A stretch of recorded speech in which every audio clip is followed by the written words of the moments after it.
જય શ્રી કૃષ્ણ મિત્રો, સ્વાગત છે તમારું આપણા સૌની યુટ્યુબ ચેનલમાં. મિત્રો, દીકરાને વહુએ ઘર છોડીને જવા માટે મજબૂર કરેલી માતાની આ કહાની છે. પરંતુ આ માતાએ ઢળતી ઉંમરે પણ હિંમત હારવાના બદલે ઘરમાંથી નીકળીને એવો દાખલો બેસાડ્યો કે દીકરાને વહુની આંખો ફાટી ગઈ. તો મિત્રો, તમને વિનંતી છે કે આ કહાની અંત સુધી ધ્યાનથી સાંભળજો. તો શરૂ કરીએ આજની કહાની. માધવ આજે સવારે વહેલો ઉઠીને નાઈ ધોઈને તૈયાર થઈ ગયો હતો અને ઓફિસે જવાની તૈયારી કરતો હતો. ત્યારે જેની માતા રળિયાતબેનને કહેવા લાગ્યો કે માતા, આજે સાંજે મારી ઓફિસેથી મારા મિત્રો આપણા ઘરે જમવા આવવાના છે, એટલે એના માટે જમવાનું તૈયાર કરી રાખજો. ત્યારે જ રળિયાતબેનને ઉધરસ ચડી, એટલે ઉધરસ ખાતા ખાતા તેના દીકરાને પૂછ્યું કે કેટલા લોકોનું જમવાનું બનાવવાનું છે દીકરા. હવે રળિયાતબેનને ઉધરસ ખાતા જોઈને માધવ ગુસ્સો કરીને કહેવા લાગ્યો કે પહેલાં તમે આ ઉધરસ ખાવાનું બંધ કરો. આખા ઘરમાં આવી રીતે ઉધરસ ખાતા રહો છો. તમને એટલી પણ ખબર નથી પડતી કે ઉધરસ ખાતી વખતે મોઢા પર હાથ રાખીને ઉધરસ ખાવી જોઈએ. ત્યારે જ માધવની પત્ની અંજલિને બોલવાનો મોકો મળી ગયો અને તે કહેવા લાગી કે આ વાત તો હું તમારી માતાને સમજાવીને થાકી ગઈ છું કે ઘરમાં નાના બાળકો છે અને તમારી માં આવી રીતે આખો દિવસ ખાસતી રહે છે. આના લીધે મારા બાળકો પણ બીમાર પડી જશે. ત્યારે જ વૃદ્ધ થયેલી માતા રળિયાતબેને એના દીકરા માધવને કહ્યું કે દીકરા, મેં તને કેટલી વાર કહ્યું છે કે મને કોઈ ડૉક્ટર પાસે લઈ જા, અને તારે ટાઈમ ન હોય તો મને થોડા પૈસા આપી દે દવા લેવા માટે. એટલે માધવે કહ્યું, આજે અંજલિ તમને ડૉક્ટર પાસે લઈ જશે અને દવા અપાવી દેશે. ત્યારે અંજલિ બોલી, અરે કાંઈ નથી થયું તમારી માને. આ ઉંમરે પણ ન ખાવા જેવી વસ્તુઓ ખાતા રહે છે એટલે ઉધરસ આવે છે. તેઓ ખાવામાં થોડું ધ્યાન રાખે તો ઉધરસ એની મેળે સારી થઈ જશે. અંજલિની વાત સાંભળીને માધવે પણ એની વાતને સહમતિ આપી અને કહ્યું કે અંજલિ, આજે સાંજનું જમવાનું તું બનાવજે. માજીની તબિયત સારી નથી અને મારા 4-5 મિત્રો સાંજે જમવા આવવાના છે, એટલે આજે તું સરસ મજાનું સ્વાદિષ્ટ જમવાનું બનાવી રાખજે. આવું કહ્યું એટલે અંજલિ કહેવા લાગી કે આજે તો મારે શોપિંગ કરવા જવાનું છે અને સાંજે મારે કીટી પાર્ટીમાં જવાનું છે, એટલે મને તો આજે જમવાનું બનાવવાનો ટાઈમ નહીં મળે. એટલે માધવે કહ્યું, એક દિવસ તારી આ કીટી પાર્ટી કેન્સલ કરી દેજે અને સાંજે સરસ મજાનું જમવાનું બનાવી રાખજે. હું ઓફિસે જાઉં છું. આટલું કહીને માધવ ઓફિસે જવા માટે નીકળી ગયો. પરંતુ અંજલિ માધવની આ વાત સાંભળીને ગુસ્સો કરીને પોતાની સાસુ ઉપર તૂટી પડી અને કહેવા લાગી કે ડોસી, તારે તો કામ ન કરવું પડે એટલે ઉધરસનું બહાનું બનાવીને બેસી રહે છે. હું બધું જ જાણું છું. તારે આખો દિવસ તો કંઈ કામ કરવું નથી અને પથારીમાં સૂતું રહેવું છે અને ટાઈમ થાય એટલે મફતના રોટલા ખાતી રહે છો. વહુના મોઢેથી આવી અપમાનજનક વાતો સાંભળીને રળિયાતબેનની આંખોમાં આંસુ આવી ગયા અને એની ઉધરસ હવે તો લગાતાર વધી રહી હતી. એટલે આવી હાલતમાં એમણે કંઈ બોલવાનું જરૂરી ન સમજ્યું અને રળિયાતબેન એના રૂમમાં જતા રહ્યા. હવે સાંજ થઈ હતી અને અંજલિએ જેમ તેમ કરીને સાંજનું જમવાનું તો બનાવી નાખ્યું. પરંતુ જ્યારે મહેમાનો જમીને જતા રહ્યા ત્યારે વાસણોનો ઢગલો એમને એમ પડ્યો રહેવા દીધો. બીજા દિવસે સવારે જ્યારે રળિયાતબેન મંદિરેથી પૂજા કરીને ઘરે આવ્યા અને ત્યારે જોયું તો તેનો દીકરો ને વહુ ક્યાંક જવા માટે તૈયાર થઈ રહ્યા હતા. ત્યારે અંજલિ તેના સાસુને જોઈને કહેવા લાગી કે માજી, રસોડામાં થોડાક વાસણ રાખ્યા છે, એ ધોઈને મૂકી દેજો અને સાંજનું જમવાનું બનાવીને રાખી દેજો. અમે લોકો થોડા મોડા આવીશું. આજે રવિવાર હતો એટલે દીકરો ને વહુ સવારનો નાસ્તો કરીને બાળકોને લઈને બહાર જઈ રહ્યા હતા. હવે રળિયાતબેને રસોડામાં જઈને જોયું તો એઠા વાસણોનો ઢગલો પડ્યો હતો. આ જોઈને રળિયાતબેન વિચારવા લાગ્યા કે વહુ તો કહેતી હતી કે થોડાક વાસણો છે, પરંતુ આ તો સાંજના વાસણો પણ ધોવાના બાકી રાખ્યા છે. હવે રળિયાતબેન ધીરે ધીરે આ વાસણ ધોવા લાગ્યા આવી રીતે સમય વીતતો ગયો અને હવે રળિયાતબેનની તબિયત વધારે ખરાબ રહેવા લાગી હતી. આ જોઈને માધવ તેની માતાને એક દિવસ એની ડોક્ટર પાસે લઈ ગયો. ચેકઅપ કરાયું ત્યારે ખબર પડી કે રોજ ઉધરસ રહેવાના લીધે તેની માતાને ટીબીની બીમારી થઈ ગઈ છે અને એનો ઈલાજ લાંબો સમય સુધી ચાલવાનો છે. હવે રળિયાતબેનનો ઈલાજ શરૂ કરાયો. થોડા દિવસ માટે તો એને લગાતાર દવાઓ આપવામાં આવી, પરંતુ હવે વધારે ખર્ચો થવાના ડરથી માધવ તેની માતાની દવાઓ લાવવામાં પણ આનાકાની કરવા લાગ્યો હતો. એટલે રળિયાતબેનની તબિયત ફરીથી બગડવા લાગી. હજુ 5 વર્ષ પહેલા જ રળિયાતબેન અંજલિને ઘરની વહુ બનાવીને લાવ્યા હતા. અંજલિએ તો આવતાની સાથે જ ઘરનું વાતાવરણ બદલી નાખ્યું હતું. થોડા સમયમાં અંજલિ પોતાની મનમાની કરવા લાગી અને માધવને પણ પોતાની જાળમાં ફસાવી લીધો હતો. માધવ તો પહેલાથી જ પોતાની માતાની કદર નહોતો કરતો, એમાં પણ એનો સાથ આપવા માટે અંજલિ આવી ગઈ હતી. એટલે હવે અંજલિ આખા ઘરને પોતાની મરજી અનુસાર ચલાવતી હતી. અંજલિની મરજી વગર ઘરમાં એક પત્તું પણ હલતું નહીં. ત્યારે રળિયાતબેનની હાલત તો ઘરમાં રાખેલા જૂના સામાન જેવી બની ગઈ હતી. રળિયાતબેન એવું વિચારતા હતા કે મારો દીકરો જ મારી કદર નથી કરતો તો હું શું કરવાની. હવે તો માધવ અંજલિની સામે પણ એની માતાને ઉલટું સીધું કહી દેતો. આ જોઈને અંજલિની હિંમત વધી ગઈ હતી. અંજલિના આવ્યા પહેલા રળિયાતબેને ઘરમાં એક કામવાળી બાઈ રાખી હતી. એ રોજ ઘરે આવીને ઘરના કચરા પોતા અને વાસણ ધોવાનું કામ કરી આપતી.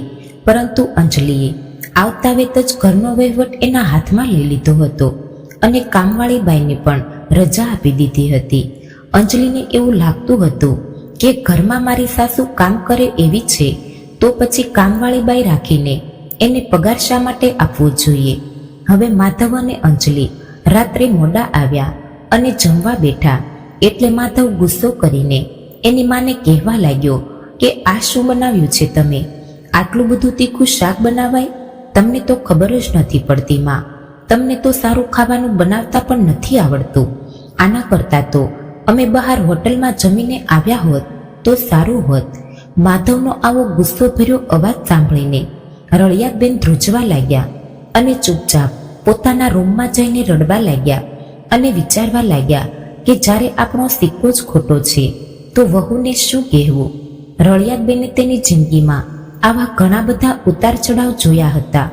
રળિયાતબેન એના પિયરમાં પણ 5 બહેનોમાં સૌથી મોટા હતા અને પિયરમાં પણ એને અપશુકન્યાળ માનવામાં આવતા હતા. કેમ કે એના દાદી એવું કહેતા હતા કે સૌથી પહેલા તું આવી છો અને તારી પાછળ જ તારી 4 બહેનોને લાવી છો અને વંશ તો દીકરાથી ચાલે છે. 5 બહેનો સાથે તેના દાદી નફરત કરતા હતા. રળિયાતબેનના દાદી એવું ચાહતા હતા કે આ 5 બહેનો જલ્દીથી એના સાસરે જતી રહે અને એને આ બધી બહેનોથી છુટકારો મળે. રળિયાતબેનને ભણી ગણીને પોતે પગ પર થવાનું સપનું હતું, પરંતુ પૈસાની કમીના કારણે એને જાજુ ભણાવ્યા નહીં અને તેના માતા પિતાએ એના માટે છોકરો શોધવાનું શરૂ કરી દીધું. રળિયાતબેનના પિતાનું ઘર તો પહેલેથી જ ગરીબ હતું, એટલે દહેજ આપવા માટે તેના પિતા પાસે પૈસા નહોતા. એના કારણે રળિયાતબેન કરતાં ડબલ મોટી ઉંમરના એક વિધુર વ્યક્તિ સાથે તેના વિવાહ કરી દીધા. રળિયાતબેન જ્યારે વિવાહ બાદ પહેલીવાર ઘરે આવ્યા અને જોયું કે તેના ઘર અને દુકાન પર તો એના જેઠ અને જેઠાણીનો હુકમ ચાલતો હતો, એટલે રળિયાતબેનનો આખો દિવસ ઘરના કામકાજ કરવામાં નીકળી જતો. એની જેઠાણી પણ રળિયાતબેન પર હુકમ ચલાવતી હતી. આ બધું સહન કરીને રળિયાતબેન આખો દિવસ કામ કર્યા રાખતા અને રળિયાતબેનના પતિને જુગાર રમવાની આદત હતી, એટલે જેટલું પણ કમાતા એટલું જુગારમાં ઉડાવી દેતા. પરંતુ રળિયાતબેનને એના સસરાજીનો ખૂબ જ સહારો હતો. થોડા સમય બાદ રળિયાતબહેને માધવને જન્મ આપ્યો, પરંતુ માધવના જન્મ બાદ તેના સસરાજી મરણ પામ્યા. હવે માધવના પિતા રોજ રાત્રે દારૂ પીને આવતા હતા. વધારે પડતા દારૂ પીવાના કારણે એ બીમાર રહેવા લાગ્યા. ડોક્ટરે ના પાડી હોવા છતાં પણ એમણે દારૂ ન છોડ્યો. તેના લીધે એના બંને લીવર ખરાબ થઈ ગયા અને એનું પણ મરણ થયું. હવે રળિયાતબેન તો નાની ઉંમરમાં જ વિધવા બની ગયા હતા. પતિના મરણ બાદ ઘરમાં આર્થિક તંગી થવા લાગી એટલે રળિયાતબેને દુકાનની કમાણીમાં તેનો હિસ્સો માંગ્યો.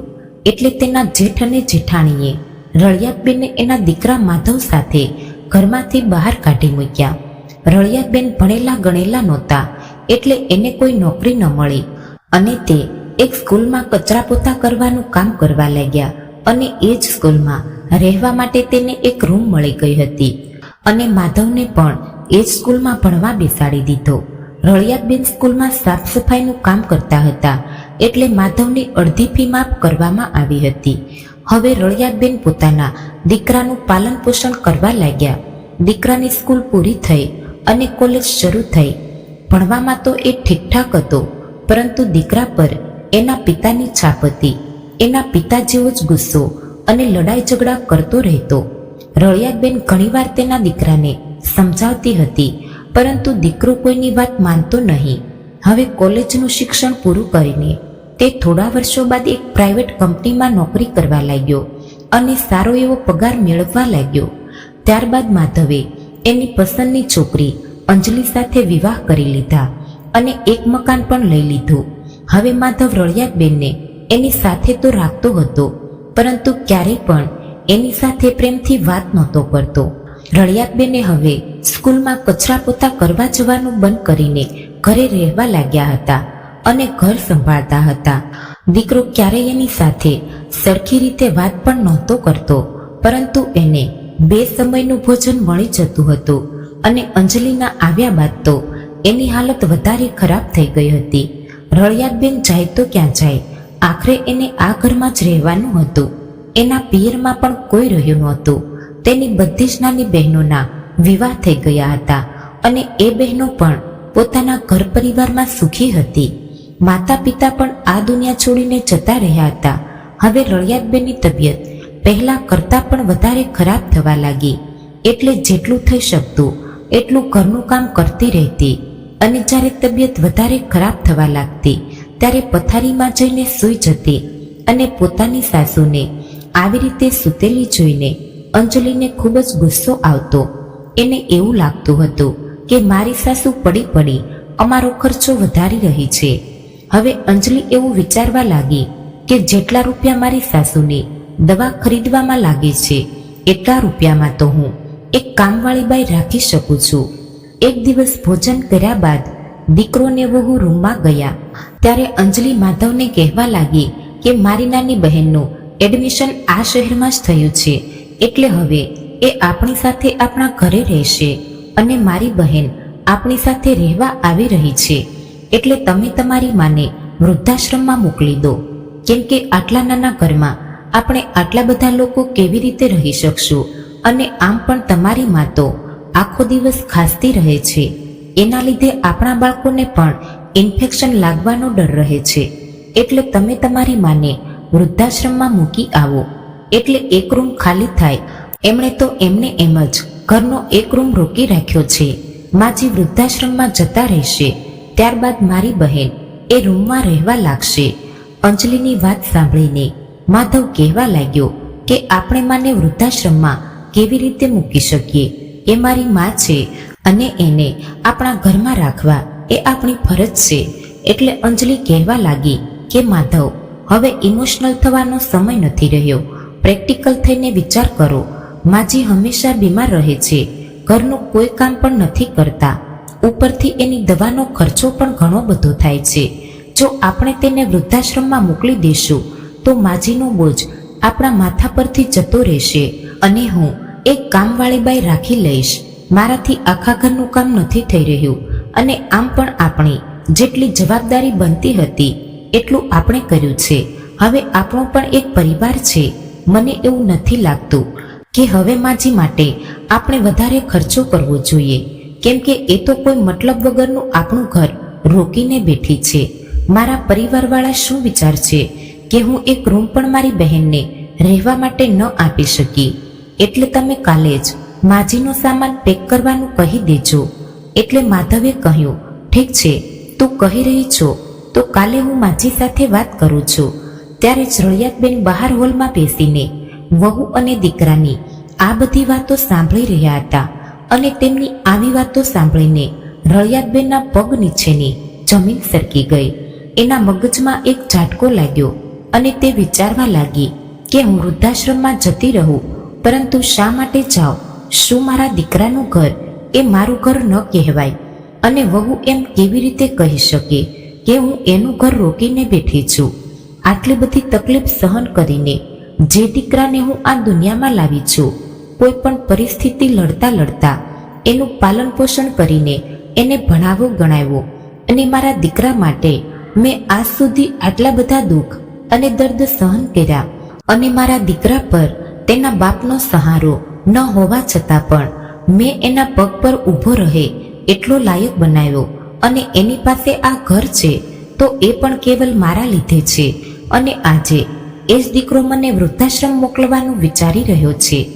આવું વિચારીને રળિયાતબેનની આંખોમાં આંસુ વહેવા લાગ્યા અને મનમાં વિચારવા લાગ્યા કે આજે મને મારા ત્યાગ અને તપસ્યાનું આવું ફળ મળી રહ્યું છે. હવે રાત્રે બધા સૂઈ ગયા હતા, પરંતુ રળિયાતબેનની આંખોમાંથી ઊંઘ ગાયબ હતી. રળિયાતબેન આખી રાત પોતાના રૂમમાં પડેલી ખુરશી પર બેસી રહ્યા અને બેઠા બેઠા રડતા રહ્યા અને વિચાર કરવા લાગ્યા કે મારી વહુને મારો રૂમ ખાલી જ કરાવવો હતો તો એના માટે મને વૃદ્ધાશ્રમમાં મોકલવાની શું જરૂર છે? હું તો હોલમાં પણ સૂઈ જતી. હોલમાં મારા માટે જગ્યા ન હોત તો હું સ્ટોર રૂમમાં પણ રહી લેત. આવું વિચારતા વિચારતા એની આંખોમાં આંસુની ધારા થઈ રહી હતી અને ફરીથી એને ખાંસી આવવા લાગી. એમણે વિચાર્યું કે મારા દીકરાને ગરમ પાણી લાવવાનું કહું, પરંતુ અચાનક ખ્યાલ આવ્યો કે કયો દીકરો? જેને હું દીકરો કહેતી હતી એ દીકરો તો મારો રહ્યો જ નથી.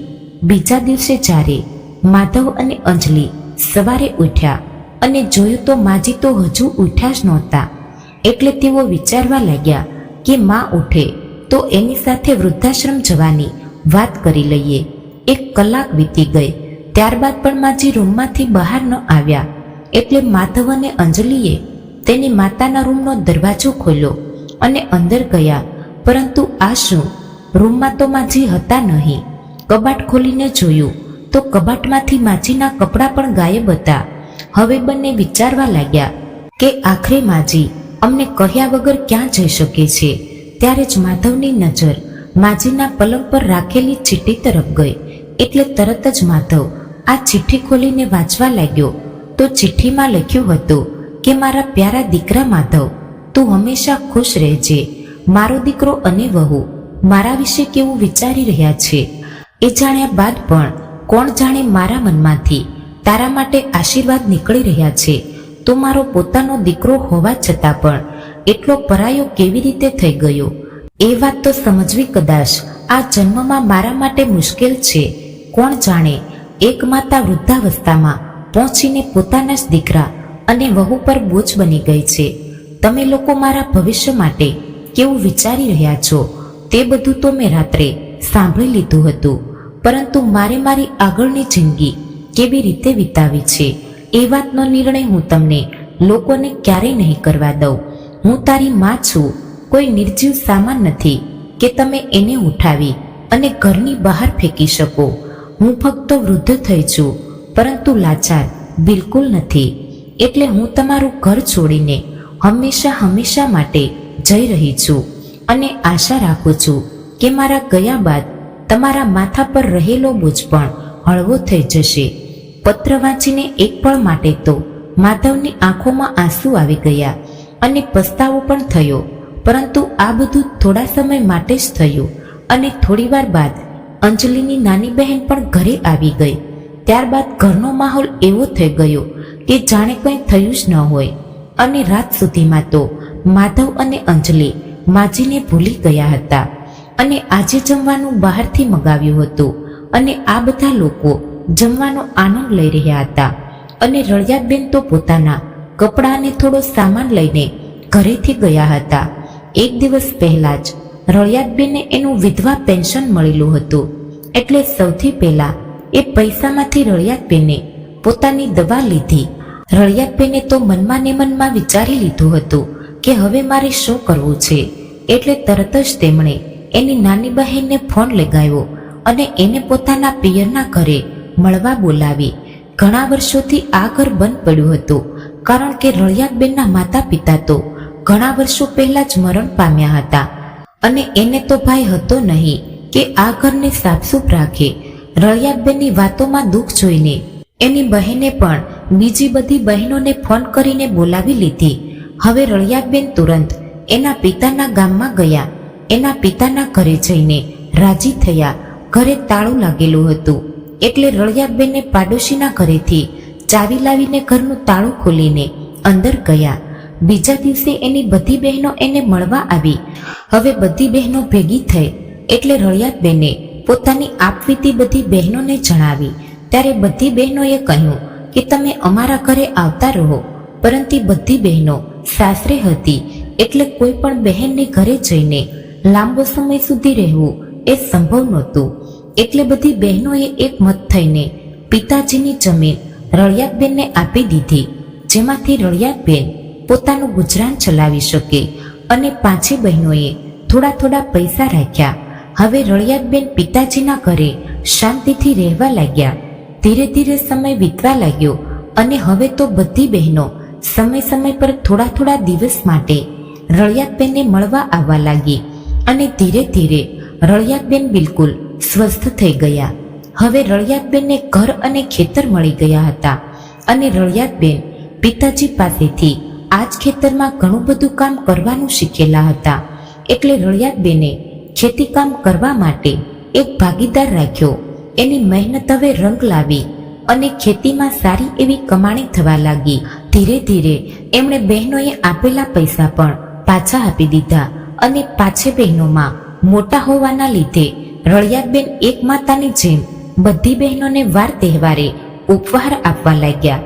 પોતાના ખાવા પીવા માટે જરૂર પડે એટલા રૂપિયા ઘરમાં રાખતા અને બાકીના રૂપિયા સેવા કાર્યોમાં વાપરવા લાગ્યા. કારણ કે એક વિધવા હોવાનું દુઃખ રળિયાતબેનથી વધારે કોણ જાણી શકતું હતું. એટલા માટે રળિયાતબેન પોતાના જેવી અન્ય વિધવા મહિલાઓ અને વૃદ્ધ લોકોની મદદ કરવા લાગ્યા. હવે તો રળિયાતબેનની સમાજ સેવાની આખા ગામમાં ચર્ચા થવા લાગી અને ઘણી બધી સમાજસેવી સંસ્થાઓ પણ આગળ આવીને રળિયાતબેનને સહયોગ કરવા લાગી. એટલે રળિયાતબેન ખૂબ જ ખુશ થવા લાગ્યા.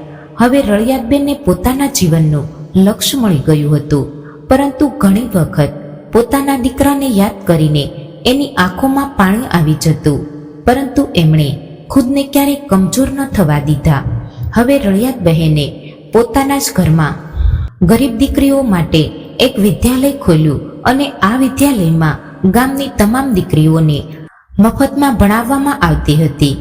રળિયાતબેનનો એવો લક્ષ્ય હતો કે ગામની તમામ દીકરીઓ ભણી ગણીને તેના પોતાના પગ પર થઈ શકે અને પોતાનું ભવિષ્ય બનાવી શકે, જેનાથી દીકરીઓએ એના જીવનમાં ક્યારે પોતાના પતિ અને દીકરા પર નિર્ભર ન રહેવું પડે.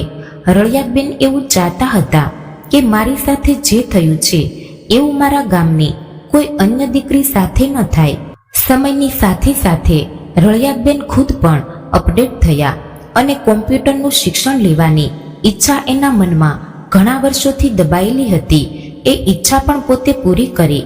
ફક્ત 2 વર્ષની અંદર જ દીકરાના ઘરમાં વહુના દબાણમાં રહેવા વાળી રળિયાતબેન આજે એક્ટિવ સમાજ સેવક બની ગયા હતા.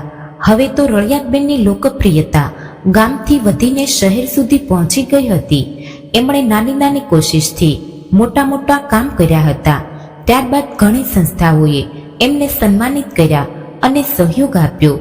એક દિવસ જ્યારે એનો દીકરો સવારે ન્યૂઝપેપર વાંચતો હતો ત્યારે પોતાની માનો ફોટો અને તેની લોકપ્રિયતા જોઈને આશ્ચર્યમાં પડી ગયો, કેમ કે રળિયાતબેનને એક મોટું સન્માન અને પુરસ્કારના રૂપમાં ઘણી બધી ધનરાશિ મળવાની હતી. માધવને જ્યારે પોતાની મા વિશે ખબર પડી તો તેણે અંજલિને જણાવ્યું. ત્યારે અંજલિ કહેવા લાગી કે આપણે તો માજીના એકના એક દીકરાને વહુ છીએ, એટલે માજી એની મિલકત આપણને નહીં આપે તો કોને આપશે? આખરે માજી પર આપણો જ હક બને છે. હવે માલ મિલકત અને પૈસાની લાલચમાં માધવ અને અંજલિ રળિયાતબેનના ગામમાં જવા નીકળી ગયા. હવે આ બંને ત્યાં પહોંચ્યા તો એક નોકરે તેમને જણાવ્યું કે રળિયાબેન તો કોઈ સમારોહનું ઉદ્ઘાટન કરવા માટે બહાર ગયા છે, થોડી વાર બાદ આવશે. એટલે માધવ અને અંજલિ ઘરની બહાર નીકળીને ખેતરમાં જોવા લાગ્યા અને ખેતરમાં લહેરાતો પાક જોઈને હેરાન રહી ગયા અને વિચારવા લાગ્યા કે અમારી માતાએ આટલા ઓછા સમયમાં આટલી બધી સિદ્ધિઓ કેવી રીતે હાંસલ કરી લીધી હશે. ત્યારે જ માધવને ગાડીનો અવાજ સંભળાયો અને પાછળ ફરીને જોયું તો માધવ અને અંજલિ બંને દંગ રહી ગયા, કેમ કે એની માતા તો એક લક્ઝુરી કાર ચલાવીને ઘરે આવી રહ્યા હતા. અંજલિ આ બધું જોઈ રહી હતી અને વિચારી રહી હતી કે બેચારી લાગવા વાળી મારી સાસુ ક્યારેક ક્યારેક તો ખુદની દવા લાવવા માટે પણ મારી સામે હાથ જોડતી હતી અને આજે સમાજની ખૂબ જ સન્માનિત મહિલા બની ગઈ છે. હવે તો રળિયાબેનના ચહેરા પર ખૂબ જ આત્મવિશ્વાસ જોવા મળતો હતો. હવે રળિયાબેને જ્યારે એના દીકરાને જોયો તો એકવાર તો એના મનમાં માની મમતા જાગી ઉઠી, પરંતુ તરત જ તેમણે આ મમતાને દબાવી દીધી અને ખૂબ જ મજબૂતીથી બોલી કે તમે હવે અહીંયા શા માટે આવ્યા છો? એટલે માધવે કહ્યું, માં, અમે તમને ઘરે પાછા લઈ જવા માટે આવ્યા છીએ. માતા, અમને અમારા કરેલા પર ખૂબ જ પસ્તાવો છે અને માતા, હવે તમે અજાણ્યા લોકો સાથે ન રહો અને આપણા ઘરમાં આપણા પરિવારના લોકો સાથે રહો અને તમારી આ ખેતી તમે અમને સોંપી દો. આ જવાબદારી હવે અમે સંભાળીશું. યુવાન દીકરો હોય અને માં આટલું બધું કામ કરે એ સારું ન લાગે. હવે માધવનો સાથ આપવા માટે અંજલિ કહેવા લાગી, હા માજી, હવે તમારો દીકરો અને વહુ આવી ગયા છે, તમારે કામ કરવાની કોઈ જરૂર નથી, અમે લોકો બધું સંભાળી લઈશું. રળિયાબેને પોતાના દીકરા અને વહુને સારી રીતે જાણતા હતા, એટલે એની લાલચને એ તરત જ જાણી ગયા અને કહેવા લાગ્યા કે મને તમારી પાસેથી આવી જ આશા હતી કે જે લોકો પોતાની સગી માને ઘરમાંથી બહાર કાઢી મૂકે એવા લોકો આ અસહાય અને ગરીબ લોકો વિશે શા માટે વિચારે? તમને લોકોને કદાચ એવું લાગતું હશે કે હું તમારી વાતોમાં આવી જઈશ, પરંતુ દીકરા, આ બધું મેં તમારી પાસેથી શીખ્યું છે અને જે લોકોને તમે પરાયા કહો છો એ લોકો જ મારા પોતાના છે. અને હા, હવે હું એક આત્મનિર્ભર મહિલા છું. મારા દીકરાને વહુ પર બોજ નથી અને હું મારી જિંદગીમાં ખૂબ જ ખુશ છું. અને સાચું કહું તો મને જિંદગીનો મતલબ જ એ ઘરમાંથી બહાર નીકળ્યા બાદ સમજાઈ ગયો છે. હવે તો મને આ સન્માન ભરી જિંદગી જીવવાનો આનંદ આવે છે. એટલે હવે હું તમારી સાથે રહેવા બિલકુલ નથી માંગતી અને હવે તો આ બધા લોકો જ મારો પરિવાર છે અને હું જીવતી છું ત્યાં સુધી તો નહીં, પરંતુ મારા મૃત્યુ બાદ પણ આ સંપત્તિમાંથી તમને એક રૂપિયો પણ નથી મળવાનો. એટલે ખોટી લાલચમાં ન રહીને તમે લોકો તમારા ઘરે જઈ શકો છો, કારણ કે મેં હવે આ બધા નિરાધાર લોકોને જ મારો પરિવાર સમજી લીધો છે. તો મિત્રો, વાર્તા પસંદ આવી હોય તો ચેનલને લાઈક અને સબસ્ક્રાઇબ જરૂરથી કરી દેજો, જેથી કરીને અમારા વિડીયોની માહિતી તમને મળતી રહે. તો ફરી મળીશું એક નવા વિડીયો સાથે. ત્યાં સુધી આપ સૌને જય શ્રી કૃષ્ણ, રાધે રાધે, હર હર મહાદેવ.